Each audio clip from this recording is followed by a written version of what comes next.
Welcome to The Explainer. Today, we're stepping into a near-future reality that's actually unfolding right in front of us, right now.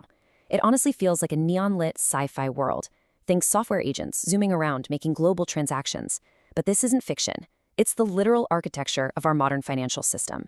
We're entering an era where AI algorithms are way more than just chatbots. They're acting as totally independent financial entities. Silicon needs decentralized energy, and as you'll see today, the infrastructure for this brand new digital economy is already built. So let's jump right into it. Do AI agents have bank accounts? I mean, it sounds kind of absurd at first, right? A piece of software obviously can't walk into a bank branch with a driver's license. But as the machine economy scales up, it desperately needs automated utility rails. So no, AI agents don't have bank accounts. They have protocols. They need a frictionless 24/7, 365 environment to transact, completely bypassing those slow traditional banking systems. Here's our roadmap for today's explainer. We'll cover the AI agent economy, machines settling in code, digital capital and energy, regulated corporate commodities, and finally, sovereign and institutional adoption. Starting with Section 1, the AI agent economy. Look, we are moving way beyond simple chat interfaces where you ask a question and just get a text response back. We're talking about autonomous software agents performing highly complex, specialized tasks around the clock.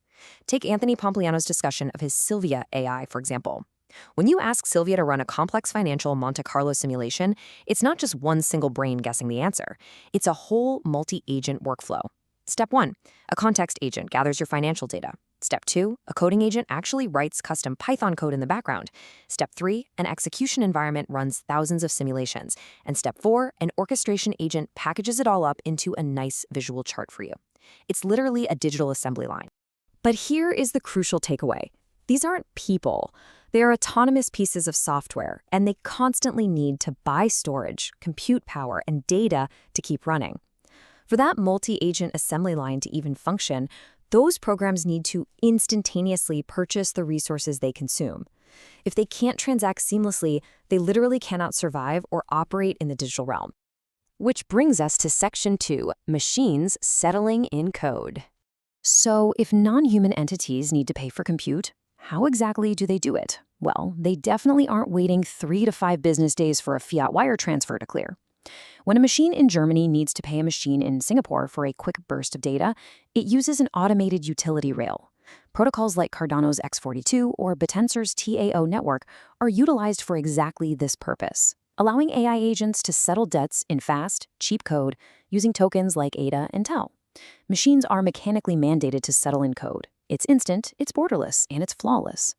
And major platforms are actively constructing these exact rails right now. OKX, for instance, just launched their Agent Payments Protocol. This is an open standard designed specifically for AI agent transactions, completely replacing traditional banking delays. What's absolutely vital to understand here is that this is not retail speculation. This creates a baseline, utility-driven demand. It's the literal plumbing for the new economy. Moving on to Section 3, digital capital and energy.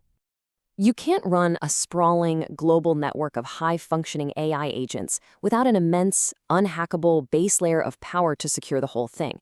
Inspired by the philosophy of Michael Saylor, think of digital capital as a block of pure digital economic energy that moves through time and space with zero energy lapse. Think of Bitcoin as this base layer digital energy. If AI is digital intelligence, well, it requires digital capital to fund, secure, and propel its operations all across the globe. And we're seeing this collision happen in the physical world right now. Based on data from the London Stock Exchange Group, miners are rapidly shifting massive energy resources away from traditional Bitcoin mining and directly toward high-performance computing to fuel AI. The crypto and AI energy markets are literally physically merging. Silicon needs decentralized energy, and these infrastructure companies are pivoting hard to provide exactly that. Let's look at Section 4, regulated corporate commodities. If you're a massive corporation running billion-dollar AI models, you absolutely cannot risk running your digital operations on a speculative security that could just be shut down by a regulator tomorrow. You need a regulated commodity. Take Cardano, for example. Our sources note that massive asset managers like T. Rowe Price have actually carved out space for it as a core commodity component. How did it achieve this? Well, through the Voltaire era upgrade, the founding entities physically surrendered the Genesis keys. Input Output Global and the Cardano Foundation no longer control the chain. This kind of radical decentralization acts as a permanent legal shield. It's kind of like gold. Nobody owns the gold market, it just exists, and that makes it a structural necessity for massive institutional portfolios. And the crucial point of any commodity is scarcity, right? 45 billion. That is Cardano's absolute hard cap. You cannot print more. In a world where AI agents are transacting millions of times a second, they need a fuel that can't just be inflated away by a central bank. A fixed supply means long-term predictability for corporate allocators. Plus, it's entirely self-sustaining. As of May 2026, the community treasury holds 1.7 billion ADA.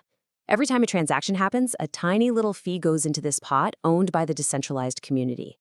So the network has its own built-in economic engine to fund its future development without having to rely on venture capital. Finally, Section 5, Sovereign and Institutional Adoption. While retail investors might be distracted by daily price charts and all the noise on social media, the smartest and largest pools of capital on the planet are quietly hoarding these digital assets. The aggressive 2026 institutional timeline for Cardano is basically hiding in plain sight. February 9th saw the CME futures launch. Fast forward to August 9th, the SEC's mandatory 6-month maturation period passed. Now, we're looking at October 10th for the Tuttle Capital listing and October 23rd as the Grayscale SEC deadline for a spot ETF conversion. Institutions aren't going to tweet about buying it. Their algorithms are just quietly accumulating the supply ahead of these massive milestones. And honestly, it goes higher than Wall Street. It goes all the way to nation-states. The proposed U.S. ARMA bill aims to take the roughly 328,000 Bitcoin currently held by the U.S. government from law enforcement seizures and move it into a formal strategic Bitcoin reserve, with a proposed target of an incredible 1 million Bitcoin. Nation-states are actually evaluating locking digital capital into law as a geopolitically neutral reserve asset. Now, the really fascinating part is the funding mechanism proposed in this bill, because it answers a massive question. How does the government buy that much Bitcoin without completely blowing up the budget? Well, the Federal Reserve currently holds gold certificates booked at a statutory price all the way back from 1973, just $42.22 per ounce. The ARMA bill proposes revaluing these certificates to current spot gold prices. That resulting accounting surplus would then be used to fund the Bitcoin purchases. It's a completely budget-neutral mechanism bridging the old analog gold standard directly with the new digital capital standard. So, to summarize our explainer today, the silent transition from retail hype to corporate necessity is almost complete. The automated utility rails are built. The decentralized energy is flowing. The algorithms are transacting, and the institutions are accumulating. The era of the machine economy isn't coming, it's already here. Which leaves us with one final, absolutely vital question. Now that you've seen the institutional blueprint clearly laid out, what are you going to do with the time that's left? Thank you for joining me for this explainer. Keep learning, keep building, and I'll catch you next time.